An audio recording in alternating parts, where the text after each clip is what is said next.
Welcome to the second day of Research Strategies with Sahar Maqsoodi.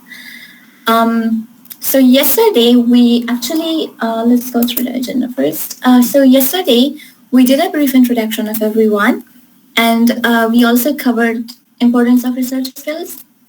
We did a little bit overview of research process, research goals and questions. And for today, we will go through the literature review and also research design and methodology and a part of data collection. And most probably we will have data analysis and conclusions for tomorrow with some samples. So I'm going to share some samples with you for tomorrow so we can go through them. So like data analysis and drawing conclusions are not very like broad topics, but we can have them tomorrow along with the samples. Because I want you to see some samples, how people are doing research and just to get an idea of that. And yeah, so yesterday I actually talked about the importance of research skills. So research skills, like, they're very important in academics and business and in decision making. For example, in academic, if you want to learn something and if you want to share your results of your research, the results of your research with others, it can help the society to learn something new. If you're doing a business through research, what is the benefits? So you can research and learn about the market, you can analyze the market, you can learn about customer preferences and also strategic planning, which is very important in business. And decision making. If you do a research, you will have different options. You will have different choices, and you can go through them. The best of that, the one which has less risk. So yeah, it was about the importance of research skills that we talked yesterday. We also talked about research process. So understanding research process is very important as well. It's like we talked about it, like research is more like a detective work. مثل که یک سارنوال تحقیق میایه یک موضوع جنایی را یا یک موضوع جرمی را تحقیق میکنه. It's more like a detective work. It's about asking questions and finding answers through a careful and organized process. For example, if you're curious about something, if you have a question in your mind, it's a research question and you're going through a lot of research, so research can help you to uncover the facts and make sense of them. That is very important. We also talked about the planning, conducting, analyzing, and communication. Once you collected all the information, you're going to analyze it. And once you analyze it, you will write your research paper, you will write your story, you will make your presentation and communicate or share your results with others. That is important. Next thing that we talked about yesterday was research goals and questions. We had a discussion that having a clear research goal or research question is very, very important. Clear goal can guide your entire journey. It can help you focus on what you want and what you want to find out. خب قسمی که ما ویدیو رو گپ زدیم روی پلنینگش، روی که وقتی شما ریسرچتون پلان میکنین چگونه او را از نظرهای مختلف معلوماتش رو جمع آوری میکنین، بعد از او را تحلیل میکنین، نتایجش رو با بقیه شریک میسازین. ولی در کنار اینکه شما این همه انجام میدین، داشتن یک هدف بسیار مشخص یا کلیر بر خاطر تحقیق شما مهم است، چون که در تمام پروسه تحقیق برای شما کمک میکنه که شما به همون هدف مشخصتون فقط کار کنین و جوابی را که به همون سوال دارین پیدا کنین. Also, choosing a research topic. So think of choosing a research topic as picking your treasure hunt like team. Like ما گفتیم وقتی که شما میخواین برین خزانه رو پیدا کنین، یک جای برین که خزانه رو پیدا کنین، شما باید نقشه‌اش رو بکشین از کجا برین چطور پیداش کنین. همه قسم شما وقتی که میخواین به سوال ریسرچتون یک جواب پیدا کنین، باید که تاپیکتون تا حدی که میشه، تا حد ممکن نرو داون باشه، کلیر باشه، واضح باشه و مشخص باشه. کوشش کنین سوالات ریسرچتون تا حد ممکن نرو داون بسازین. مثلا ما دیروز گفتیم که ما دیروز در موردی صحبت کردیم که فرض مثال استاد دانشگاه شما بر شما یک دیم میده که در مورد شرایط زنان در افغانستان بعد از آگوست 2021 تحقیق کنیم. یک دیم است، ولی دیمش با وجودی که بزرگ است، اما شما سوالتان باید تا حد ممکن مختصر بسازین، نرو جمع بسازین. سوال ریسرچ شما چی بوده میتونه؟ شرایط تحصیلی محصلین دختر در افغانستان بعد از آگست 2021 kind of like this. من فعلا نمیتونم که جملات ادبیات بسیار وصل بتونم مرتب بسازمشون، ولی something similar to that. میتونین smart research question داشته باشین. smart goals. smart یعنی چی؟ specific. سوالتان specific باشه، measurable باشه، you can measure or observe، achievable باشه. You can actually find answers. سوالتان قسمی طرح میکنین که شما به او واقعا جوابی پیدا کرده بتونین. relevant باشه، به دیمه که شما دارین مرتبط باشه یا relevant باشه، time bound باشه و ریسرچتان تایملاین مشخص داشته باشین. اینا تمامیشان چیزایی هستن که شما رو بسیار بسیار زیاد کمک میکنن. ما دیروز یک اکتیویتی هم روی این موضوع داشتیم. پس که شما دیدین دیم ما بود if a new study method helps a student learn better. چی می بود؟ چگونه شما از این میتونستین که یک ریسرچ کوشن بسازین و سوالات مختلف بود، ولی سوالی که من پیشنهاد کردم به عنوان یک ریسرچ کوشن که بسیار نرو داون شده بود. Does hearing or listening to audiobooks for 30 minutes a day improve students' test scores in English linguistics within 2 months? بعد نظریات به بود که ما اینجا لوکیشن مشخص بسازیم like within 2 months for like Kabul University students something. میشه، امکانش هست. شما جایش رو مشخص کنین، مکانش رو هم مشخص کنین، ولی بعض وقتا ضرورت نمی باشه. بعض وقتا اون موضوع ریسرچ شما یک شاگرد دانشگاه میشیگان امریکا هم استفاده کرده میتونه، یک شاگرد دانشگاه UBC کانادا هم استفاده کرده میتونه. ولی اگر شما بیاین رو مشخص کنین به کابل یونیورسیتی استودنتس، تنها شاگردای پنجم کابل استفاده کرده میتونه که اونا در تحقیق آینده خودش استفاده کنن. ولی این به این می باشه که شما یک تحقیق کنین که بیشتر همگی از استفاده کرده بتونن. اگر من در UBC درس میخوانم، یونیورسیتی بریتیش کلمبیا در UBC درس میخوانم، اگر من در یونیورسیتی برکلی درس میخوانم، اگر من در SFE 7 فرلی یونیورسیتی درس میخوانم، در هر پنجونه که درس میخوانم من بتونم از تحقیق شما استفاده کنم. This is important. That's why. بعضی وقتا شما میتونین لوکیشن رو مشخص بسازین، بعضی وقتا اگر شما میخواین که از ریسرچ شما دیگه اشخاص استفاده کرده بتونه، then it's better not to mention that. به چیز overview، چیز مثل جامعه مختصر یا هر چیزی که میشه میتونین که ازش بسازین. So we did the activity and okay, for today we're going to do a literature review. Let's go through literature review. What is literature review? So the literature review represents a phase within the research process. It is a phase within the research process, serving as a comprehensive examination and evaluation of existing scholarly works which are relevant to the chosen research topic. Literature review. وقتی شما ریسرچ میکنین و کارای اکادمیک و یا هم تحقیق افراد دیگر میخوانین تا که از او تحقیق، از نتایج او تحقیق بر تحقیق خودتان استفاده کنین، شما یک لیترچر ریویو انجام میدین. لیترچر ریویو چی است؟ که شما وقتی کار تحقیق دیگران رو میخوانین، او را تحلیل و بررسی میکنین و بعد از او را در تحقیق خودتان استفاده میکنین. تمام اون کارهایی که بس تحقیق شما بستگی داره یا ربط داره. مثلا گفتم شما روی شرایط زنان در افغانستان است که women's status in Afghanistan post August 2021 میخواین که نوشته کنین. شما تحقیق دیگه scholarly writers یا دیگه محققین ازش استفاده میکنین که به تحقیق خودتان اضافه کنین به نتایجش. شما یک لیترچر ریویو باید انجام بدین. تحقیق اونا رو تحلیل میکنین. Okay, this person did this and these are the findings. Now, we're gonna evaluate it. We're gonna analyze it. Analyze میکنین، تحلیلش میکنین، تجزیه میکنین، از نظر مختلف دیمش چی بوده. این آدم اینمی ریسرچ خوده از کدام میتود استفاده کرده که انجام دادم.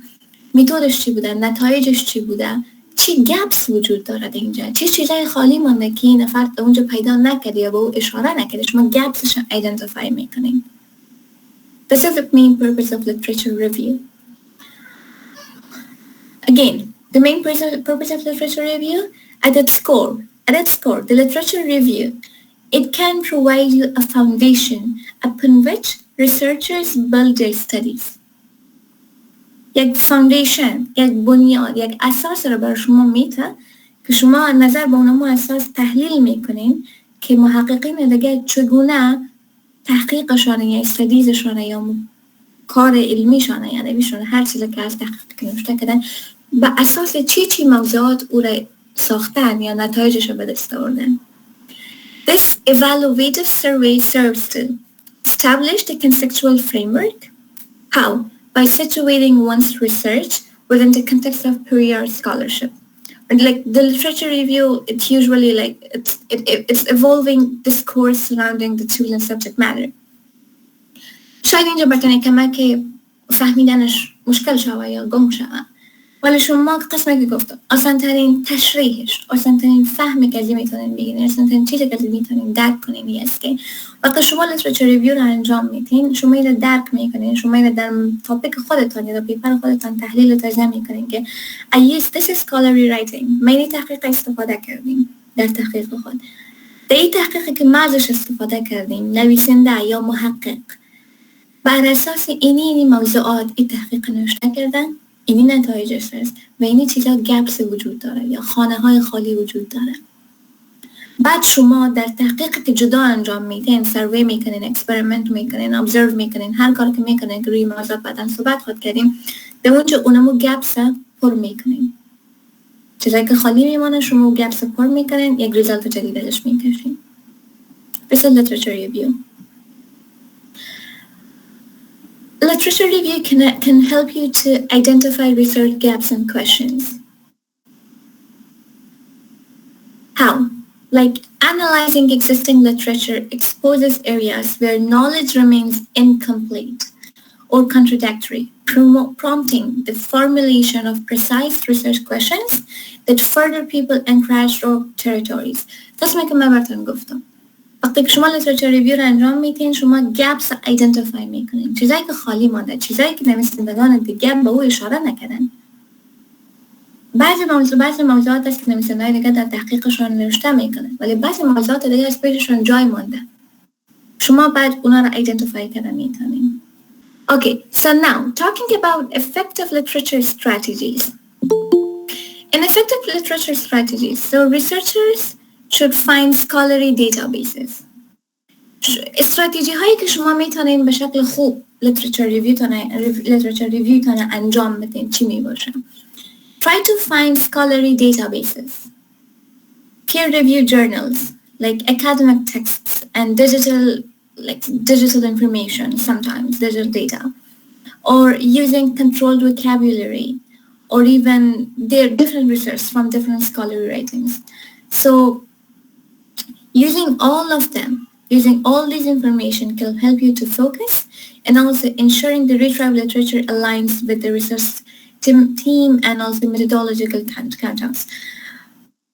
Effective literature strategy شما چگونه میتونین که literature review خوب داشته باشین؟ کوشش کنین همیشه لغات درست استفاده کنین. وقتی که شما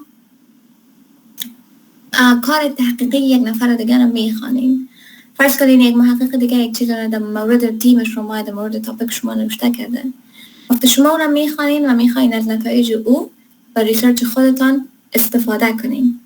و اینجا چی مهم است که شما در مورد همون موضوع یا در مورد سوالتان، تحقیقتان، ژورنال هایی که می باشه، academic papers می باشه یا هر آن چیزی که می باشه related to that، همیشه کوشش کنین اونا رو بخوانین، well informed باشین و همچنان لغات را استفاده کنین که مرتبط باشه با او و موضوع شما را کلیر ساخته بتونه.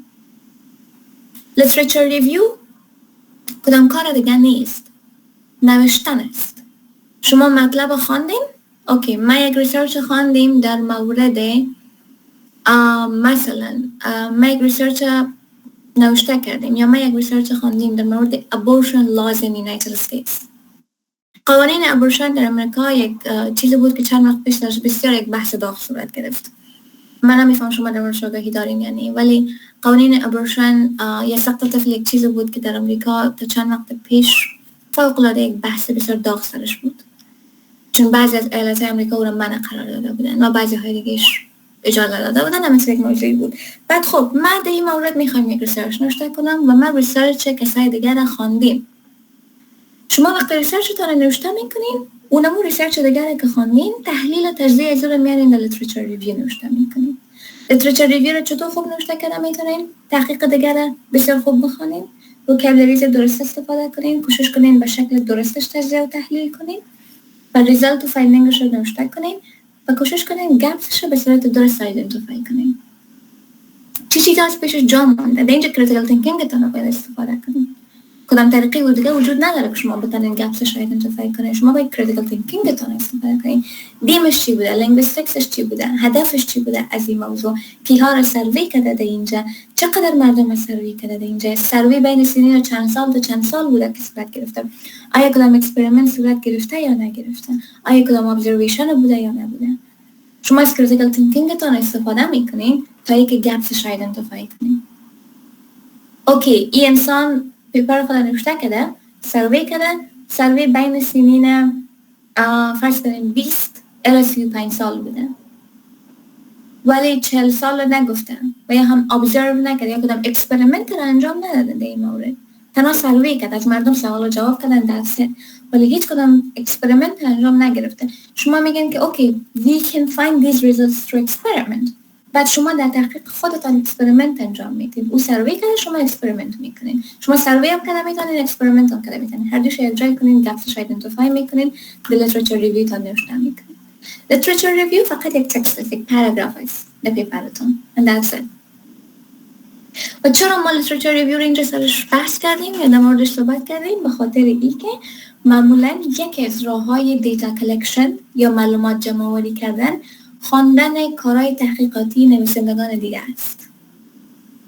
مثلا من براتون مثال میتونم، من وقت دانشگاه ریسرچ نوشته میکنم، من معمولا وقت نمیتونم که مثلا برای من 3 روز استراحت وقت میته تا من ریسرچ انجام بدم و من 3 روز نمیتونم که برام 100 نفر سروی کنم یا 50 نفر سروی کنم. جواب نمیده کسی به سوالای من اولش.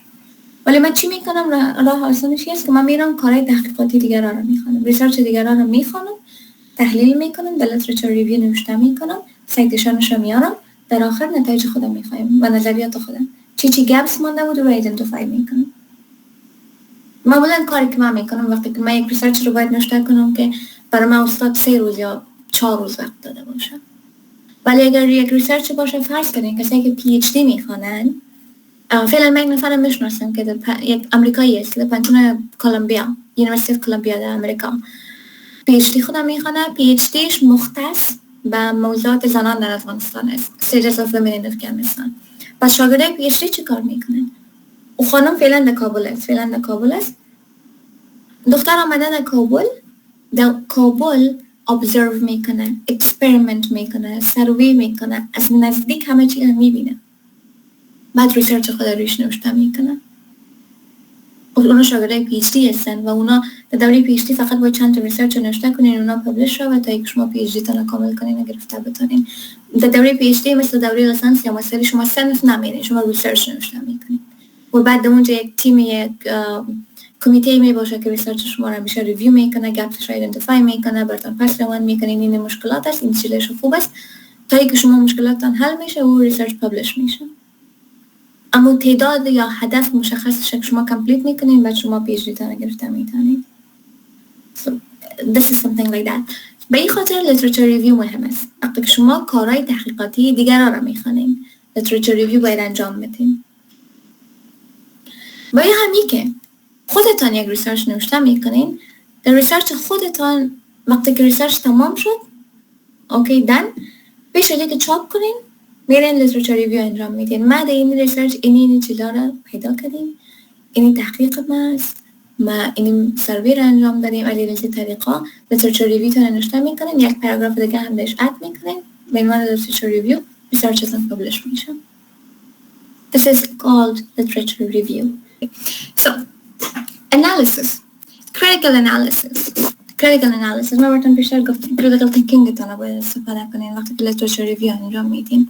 Literature review و یا هم engaging with other texts or academic research that is more than a summary. تنها این نیست که شما ریسرچ یک نفر خلاصه کنید. It needs evaluation. It needs analysis, critical analysis. So usually researchers, they engage in analytical deconstruction. Deconstruction چی رقم است که شما تحلیل یک نفره یا تحقیق یک نفره critically از ذهن خودتان او را بخش میکنین، جدا میکنین، پرزش میکنین and then findings خودتان ازش میکشین یا گپسش بیرون نویس میکنین. It can consist of like different viewpoints. شما نظریات خودتان می داشته باشین، نویسنده میتونه نظریات خودش داشته باشه.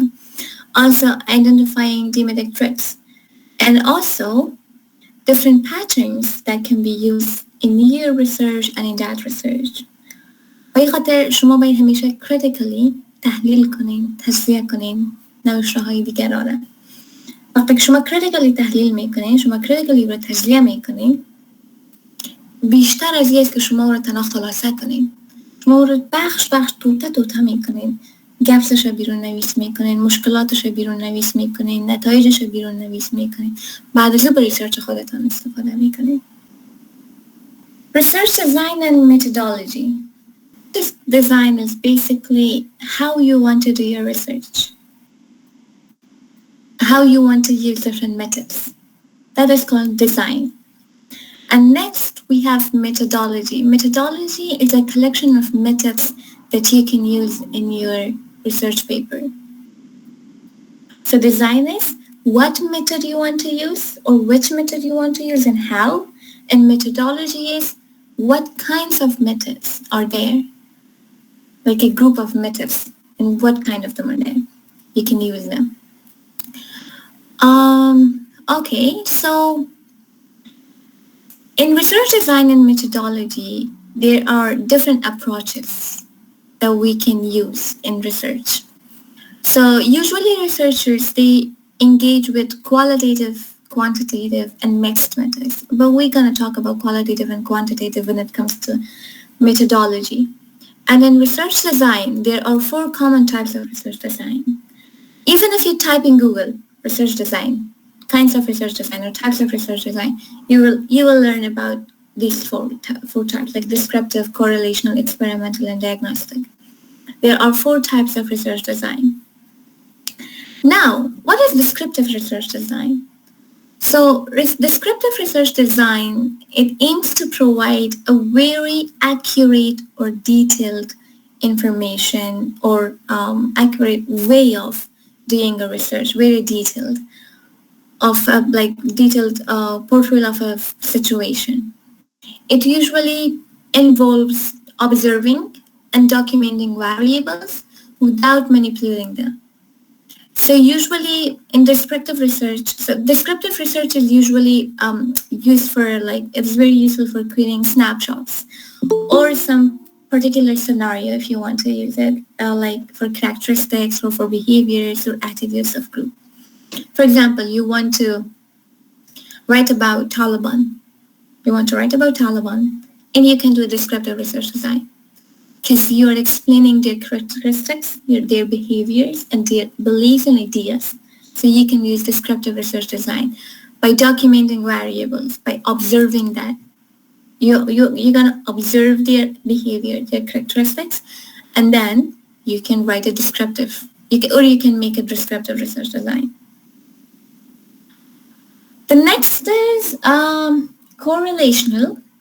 So correlational research design, it explores relationships between 2 or more variables. We will talk about variables today.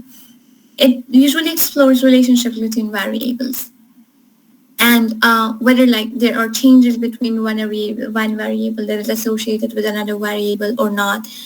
And but it is also important to remember that correlational design it's not imply, like it doesn't imply causation, like it simply identifies connections. So you can use correlational research design just to identify relations or connections between 2 variables. Next is we have experimental research design. In experimental research design, researchers, they usually manipulate an independent variable to observe its impact on dependent variable. So we have dependent variable and independent variable. We have different kinds of variables. And also this design, so experimental research design, it can help us in assessment of cause and effect relationships. So for example, your research is on cause and effect. So if your research is about cause, so what caused X and what are the effects? So effects are Y. You can use experimental research design.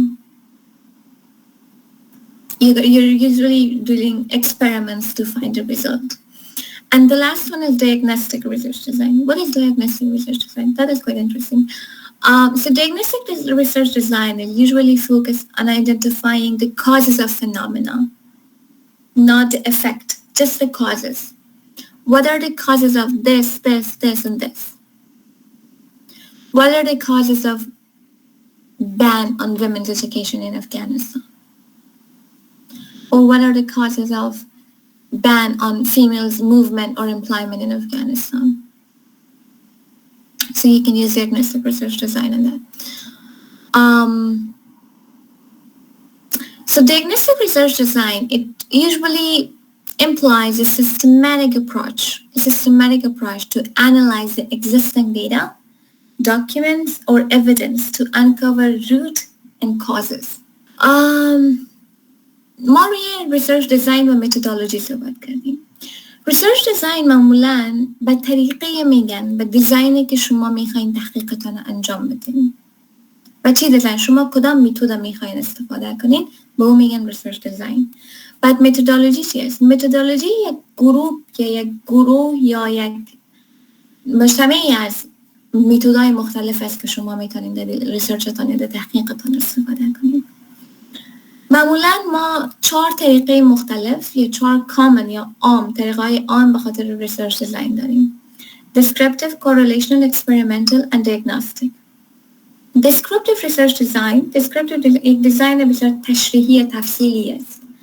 این دیزاین که شما معمولا روی فرض کنید شما ریسرچتان روی ایدنتیفای کردن یا مشخص کردن behaviors، رفتار، عادات و بعضی چیزهای خاص است که اونا بسیار تفصیلی هستن یا تشریحی هستن و شما observe میکنین، شما مشاهده میکنین، بعد ریسرچتان نشته میکنین. طریقه descriptive میتونین استفاده کنین یا تفصیلی. correlation، وقتی شما در ریسرچتان میخواین که ارتباط دو چیز تحقیق کنین روی ارتباطات تحقیق کنین، correlational design میتونین استفاده کنین. And then we have experimental یا تجربی، دیزاین تجربی. دیزاین تجربی را معمولا وقتی که شما عامل و نتیجه ایشن، مثلا اینی کار شده، فرض کنین یک عملی صورت گرفته، یک عملی انجام شده، افکتش چیست؟ این چیز سبب شده که عمل انجام بیافته یا این کار شده و چی نتایج میتونه داشته باشه. وقتی شما روی این موضوع میخواین تحقیقتان رو نشته کنین، از طریقه تجربی میتونین استفاده کنین. شما تجربه میکنین چی چیزا سبب شد، چی نتایج خواهد داشت و چی انجام شده. شما تجربه اکسپریمنت میکنین روی زون. یا امید قضیه ذهن ما برآمد که اکسپریمنت یک لغت بسیار خوب برش بدلی میگن. اگر شما ذهنتان راست میشه که نشته کنین در چت باکس، من امید قضیه ذهنم بیرون شد. experimental و آخرش هم از diagnostic research design. diagnostic research design برای چی استفاده میشه؟ diagnostic research design ما معمولا وقتی که تنها سبب یک موضوع رو میخوایم رویش تحقیق کنیم، از diagnostic research design استفاده کنیم میتونیم. اگر من بخوایم که هر کدام اینا دانه دانه به شما سمپل نشان بدم و رویش دانه دانه کار کنیم، هر کدام اینا به بخشای مختلف دیگه تقسیم میشن. ولی شما وقتی که ریسرچتان انجام میدین، بهتر است که پیش از اینکه ریسرچتان انجام میدین کوشش کنین این را ایدنتیفای کنین، این را مشخص بسازین که شما روی چی موضوع کار میکنین. Is it cause effect? Is it cause? Is it just identifying characteristics or behaviors or what. وقتی اینا رو شما مشخص کنین روی یک از اینا میرین، بعد از اون روی از اینا تحقیق میکنین، پیدا میکنین کدام میتود استفاده کنین، بعد مورد استفاده میکنین. So research یک پروسه بسیار طولانی است. قسمه که من در برنامه دیروزم گفتم یک چیزی است که مثلا شما اگر یک انسان باشین که بسیار علاقه‌مندی به کشف کردن و کنجکاوی و اینا داشته باشین، ریسرچ برای شما چیز خوب است. ولی اگر شما یک آدم هستین که زیاد علاقه‌مند کنجکاوی کردن نیستین، پیدا کردن چیزای خردریزه نیستین، ریسرچ براتون خسته کن تمام شده میتونه. Okay, research methodology. Now going through methodology. Methodology is a set of methods that we can use while we are doing our research. And we have two types of methodology, qualitative method and quantitative method. Qualitative methods, they delve into the nonsense of human experiences, employing like different techniques like interviews, observations to capture rich perceptual insights, all this information, qualitative. And then we have quantitative method. Quantitative method, they usually use numerical data or statistical analysis to discern the patterns and relationships across a larger sample. We also have mixed method, and mixed method research, like there too, like providing a comprehensive view by combining qualitative and quantitative both. So that is mixed. We usually use both qualitative method in our research and qualitative method. So we can use both of them, and that is a mixed methodology. Methodology گفتیم یک سیستم است، یک مجموعی است که شما متدای مختلف به خاطر تحقیقتان استفاده میکنید. یکیش qualitative می باشه و دیگهش quantitative می باشه. متد qualitative معمولاً شما تجربه میکنین، آزمایش میکنین. Thank you بنفشا for the word. شما آزمایش میکنین معمولاً و یا همی که به طرز مثال اینترویو میکنین، سروی میکنین. به این میگن qualitative method. بعد quantitative method داریم. شما معلومات یا دیتاهای نمره یا نمریکال استفاده میکنین، اعدادی یا شمارشی را استفاده میکنین و یک سامپل بسیار بزرگ یا یک نمونه بسیار بزرگ ازش معلومات بیرون میکنین، با میگن qualitative. و mixed، طریقه mixed از هر دوش استفاده میکنین، هم سروی میکنین، هم از معلومات یا دیتاهای شمارشی استفاده میکنین از هر دوش. Now, talking about selecting the appropriate methodology. What can be a good methodology? What is the best methodology? So choosing the right methodology, it always requires aligning it with your research question. Choosing the appropriate methodology. It is always important to choose a methodology or to choose a method that aligns with your research question. یک متد که با research question شما یا به سوال تحقیقی شما مرتبط است. اگر شما فکر میکنید سوال شما یا تحقیق شما بیشتر چیزی است که معلومات qualitative به او اینترویو ضرورت میباشه، به او سروی ضرورت میباشه، شما میرین qualitative.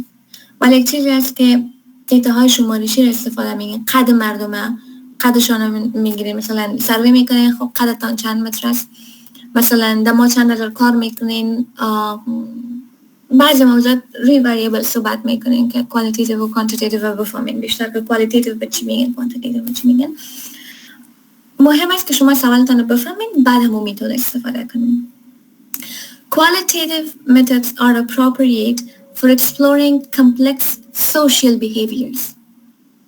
Social behaviors. رفتار اجتماعی انسان ها رو وقتی که شما میخواین تحقیق کنین رویش. And quantitative methods are suitable to investigate like casual relationships or generalized findings. معلومات بسیار عمومی یا روابط. تو این بعضی موضوعات هم میتونین که quantitative استفاده کنین. And mixed methods are good when a holistic perspective is paramount or harmonizing diverse viewpoints. شما میخواین دیدگاه‌های مختلفه، هم سروی را استفاده کنین، هم qualitative هم quantitative. هم سروی میکنین، هم روی قد مردم demographic information مردم تحلیل میکنین، تجزیه میکنین، تحلیل میکنین، از روی استفاده میکنین در تحقیقتون. هرچیش میتونه باشه mixed. And clarifying your research goals.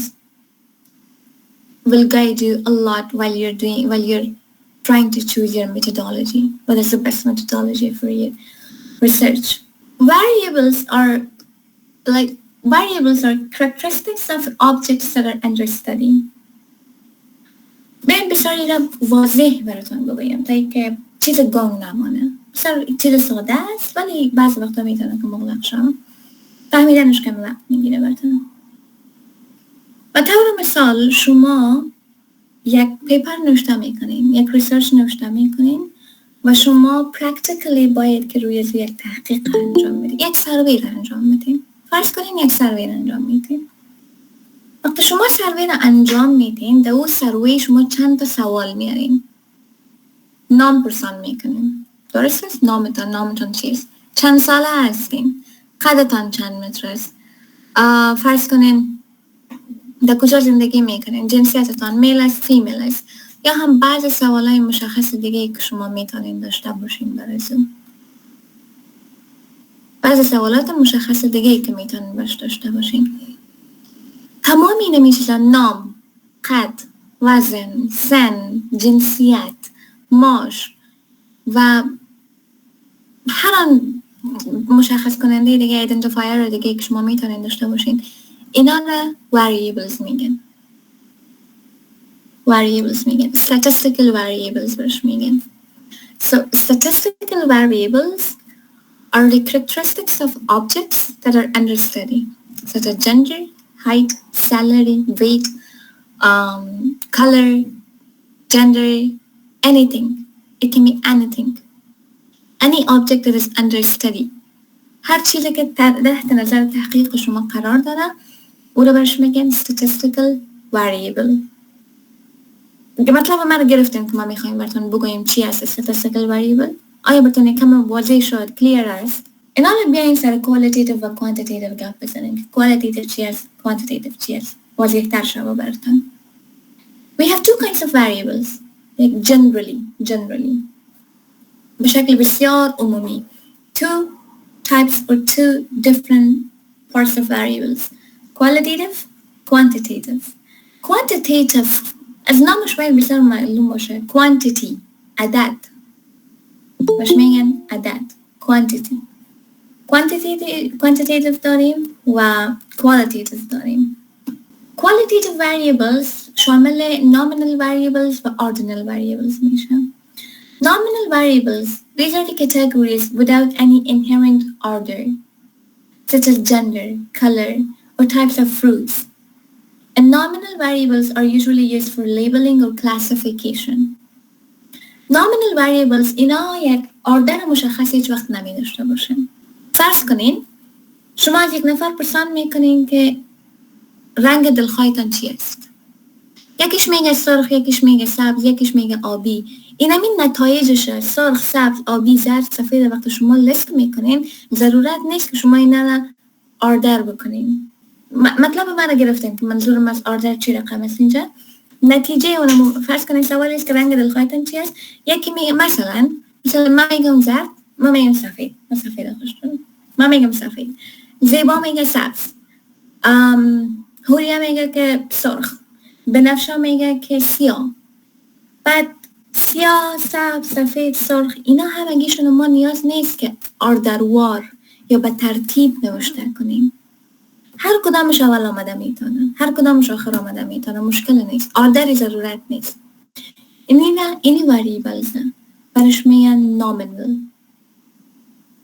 و معمولا نامینال واریبلز به خاطر کلاسیفیکیشن استفاده میکنن، به خاطر تقسیم بندی استفاده کلاسیفای میکنیم. ما گروپ دسته بندی میکنیم. برای کلاسیفیکیشن استفاده میکنن. We have two kinds of variables. ما دو نوع variable داریم. Qualitative داریم، quantitative داریم. Qualitative variables هستن که به شکل کاتگوری می باشن. کاتگوری رو میفهمین نه بنفشه؟ کاتگوری منظورم از کاتگوری چی است؟ کاتگوری. اینمی qualitative variable هم دو شاخه دارن. دو شاخه. خب اینجا variables هست. بعد این variables تقسیم شده به quantitative و qualitative. میاییم ما سر qualitative گپ میزنیم. ای qualitative یکیش nominal میشه، یکیش ordinal میشه. جوابش ضرورت به ترتیب نداشته باشه، به order ضرورت نداشته باشه. به اونو میگن nominal variable. بعد ما ordinal variable داریم. Ordinal variable they have a clear order of ranking. در این که شما سوال که میکنین یا وریبل که میارین او یک رنکینگ میداشته باشه، به ترتیب جوابش باید نوشته شده. مثلا شما سروی میکنین، از 100 نفر پرسان میکنین که صنف چند دستین.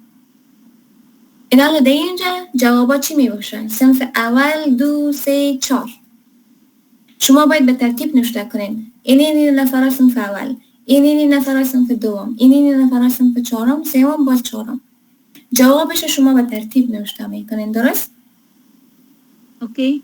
اونو رو میگن اونو وریبل رو که جوابش شما باید به ترتیب نوشته کنین، اونو رو میگن ordinal variable. For example, high school grade, like high school grade, or what can be an ordinal variable next? Just let me think about it. I want to give you some examples. Ordinal variables.